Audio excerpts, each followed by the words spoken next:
করেছি। এখন এটাকে আমি তেলে ভাজবো। গরম গরম আমি এখন এটাকে তেলে ভেজে নিচ্ছি। তেলটা খুব অল্প গরম হতে দিতে হবে, অনেক গরম করা যাবে না। একদম খুব বেশি গরমে তেলে দিলে হবে কি, জিনিসটা অনেক লাল হয়ে যাবে কিন্তু ভিতরে কাঁচা থেকে যাবে। এটাকে আমি খুব অল্প লো আছে এটাকে ভাজতে হবে।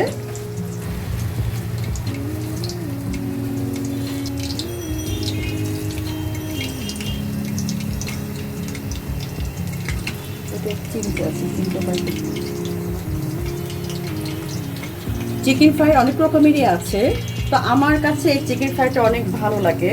আরেকটা আছে ওইটা ক্রিসপি টাইপ, ওটা ভালো, কিন্তু এটা আমার কাছে অনেক ভালো লাগে, খেতে অনেক টেস্টি।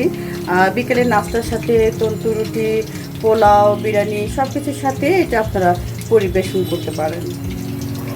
আসলে এটা যার যার রুচি অনুযায়ী, বাচ্চারা এটা খেতে অনেক পছন্দ করে।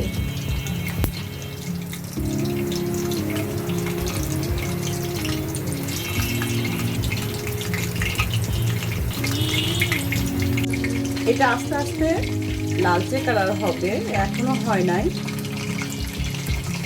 লালচে কালার ধারণ করলে দেখতে অনেক সুন্দর লাগে, আর জিনিসটা খুব লালচেও না, আর একটু ডার্ক কালার হলে ভালো হয়।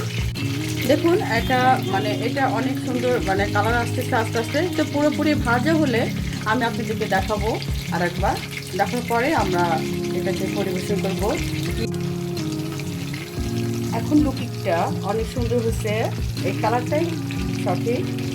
আমার মনে হচ্ছে এর থেকে বেশি কালো করলে ভালো লাগবে না, খেতে পোড়া পোড়া হয়ে যাবে। আশা করছি এটা আপনাদের কাছে ভালো লাগবে কালারটা।